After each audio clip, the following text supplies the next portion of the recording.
In the azure waters of the Caribbean Sea, where trade winds whisper secrets across crystal waves, lay a city that would become legend, Port Royal, Jamaica, a name that would echo through centuries as both paradise and perdition. By the 1660s, this strategic harbor had transformed from a humble fishing village into the most notorious den of vice, wealth, and wickedness the New World had ever witnessed. Beneath these tranquil Caribbean waters lies a tomb of ambition and avarice, the sunken remains of what was once called the wickedest city on earth. These submerged ruins hold the secrets of a place where Spanish gold flowed like water, where pirates ruled as kings, and where moral boundaries dissolved like salt in the tropical heat. The sea has claimed its prize, but the stories endure. On June 7, 1692, nature would deliver its final judgment upon Port Royal's sins, but the story of this Caribbean Sodom begins decades earlier, when English privateers first glimpsed the strategic potential of this natural harbor. What they built there would challenge every notion of civilization, creating a society where the only law was profit and the only god was gold. When English forces seized Jamaica from Spain in 1655, they inherited more than just another Caribbean island. They had captured the key to the Spanish Main, a natural harbor so perfectly positioned that it commanded the sea lanes through which Spain's New World treasures flowed.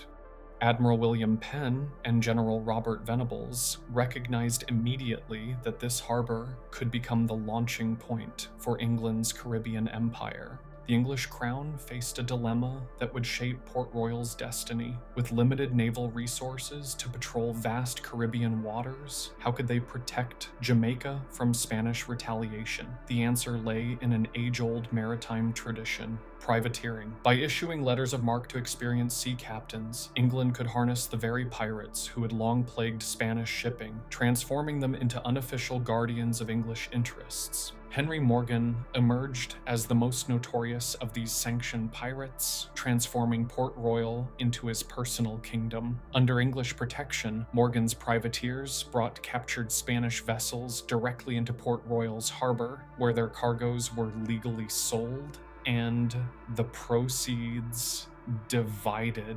This arrangement created an unprecedented partnership between official government and organized piracy, establishing Port Royal as the Caribbean's first truly international criminal enterprise. By 1670, Port Royal had become the unofficial capital of Caribbean piracy, its warehouses overflowing with Spanish silver, Chinese silk, and African ivory. The city's merchants, many of whom were former privateers themselves, established a complex network of trade that connected the Caribbean to markets in London, Amsterdam, and beyond. Gold and silver pieces of 8 circulated so freely that Port Royal's shops operated like medieval banks. Within 2 decades, Port Royal had grown from a military outpost into the largest English-speaking city in the New World, its population swelling to nearly 10,000 inhabitants. The city boasted more taverns per capita than London, over 40 licensed drinking establishments serving everything from Jamaican rum to French brandy. Merchants' mansions lined the harbor front, their walls filled with Spanish silver, and their cellars stocked with the finest wines plundered from Cadiz-bound treasure fleets. Inside Port Royal's countless taverns, languages mixed like rum and water. English privateers gambled with Dutch slave traders, while French buccaneers negotiated with Spanish merchants who had officially sworn to destroy them. The city operated under its own moral code. Any man's money was good, regardless of how he acquired it. Prostitutes from across Europe and Africa plied their trade openly, while escaped slaves found refuge among crews that valued skill over skin color.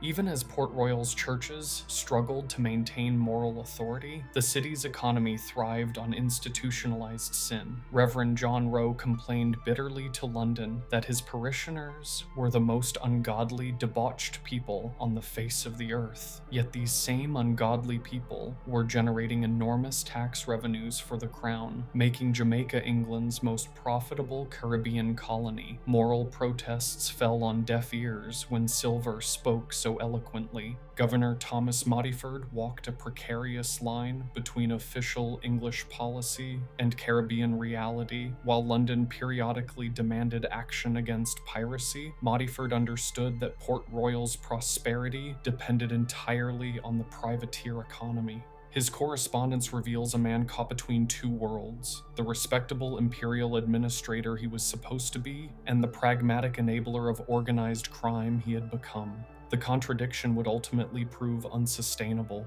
As international pressure mounted against English-sponsored piracy, Port Royal's golden age began to show cracks. The 1670 Treaty of Madrid officially ended hostilities between England and Spain, theoretically making privateering illegal, but Port Royal's economy had become so dependent on plunder that legitimate trade alone could never sustain the city's extravagant lifestyle. Pirates simply ignored the treaty, operating now as outlaws rather than sanctioned privateers, making Port Royal an increasingly unstable powder keg. Death stalked Port Royal's streets as relentlessly as fortune hunters stalked Spanish galleons. Yellow fever, malaria, and dysentery claimed lives faster than piracy created fortunes. The city's cemetery filled with elaborate monuments to men who had died young but wealthy.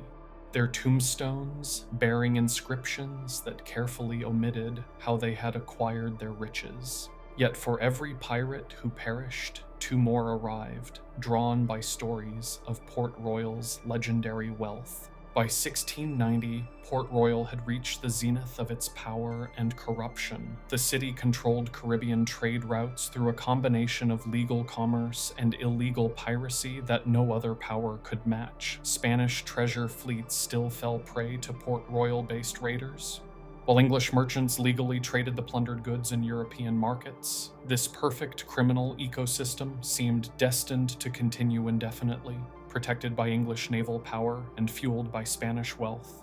The city's merchants had grown so wealthy that they began investing their pirate profits in legitimate businesses, sugar plantations, slave trading companies, and shipping ventures. Men like Samuel Norman and John White transformed themselves from buccaneer captains into respectable businessmen, though their warehouses still reeked of sulfur from cannon smoke and their safes still overflowed with Spanish pieces of 8. Respectability was just another commodity to be purchased with blood money. Yet, beneath Port Royal's veneer of prosperity, violence simmered like tropical fever. Duels were fought daily over gambling debts, territorial disputes, and matters of honor among men who had none. The city's constables, often former pirates themselves, maintained order through intimidation rather than law. Justice was swift and arbitrary. A man might be hanged at dawn for stealing bread, while his executioner celebrated the previous night's successful raid on a Spanish merchant vessel.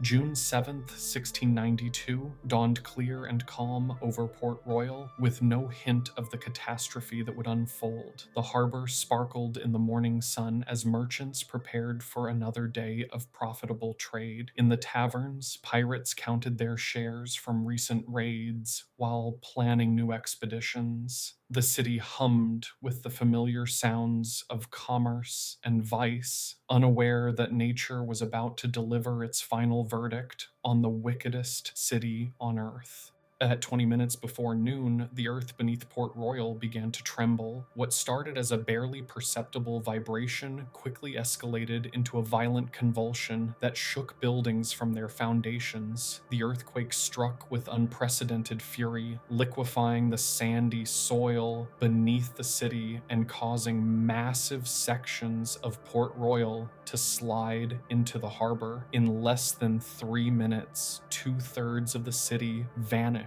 beneath the Caribbean Sea, taking with it centuries of accumulated wealth and wickedness. the sea claimed Port Royal with biblical thoroughness, swallowing entire neighborhoods in massive sinkholes that opened without warning. The wealthy merchant district, with its stone mansions and treasure-filled warehouses, disappeared first, dragged down by the weight of its own foundations. Taverns, brothels, and counting houses followed, their contents scattered across the harbor floor like offerings to an angry god. Nearly 2,000 souls perished in those terrible minutes, their bodies entombed forever beneath the waves. As the tremors subsided, survivors found themselves staring at a transformed landscape.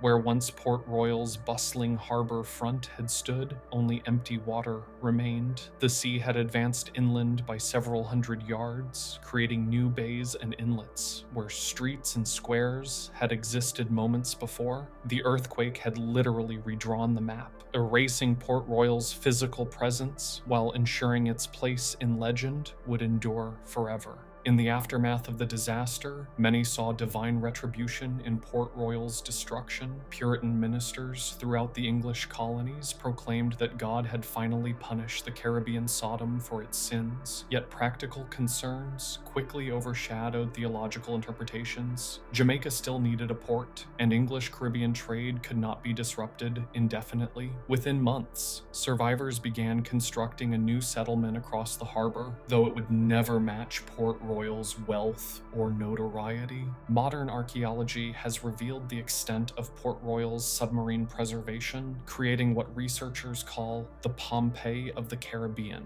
The earthquake's liquefaction process buried much of the city instantly, protecting artifacts from decay in an anaerobic environment.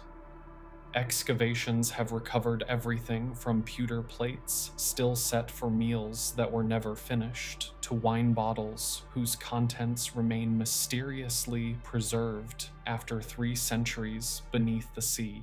Today, Port Royal exists as both archaeological site and cautionary tale, its story resonating across cultures that understand the price of unchecked greed. The United Nations has recognized the submerged city as a World Heritage Site, acknowledging its unique historical significance. Yet perhaps Port Royal's greatest legacy lies not in its preserved artifacts, but in its demonstration that no amount of wealth can purchase immunity from nature's judgment or history's inevitable accounting. The Caribbean Sea keeps its secrets well, but Port Royal's story continues to surface in ways its original inhabitants never imagined. In our age of global commerce and moral complexity, the tale of the wickedest city on earth serves as a timeless reminder that prosperity built on exploitation carries within it the seeds of its own destruction. The waves that claimed Port Royal still lap against Jamaica's shores, whispering lessons that each generation must learn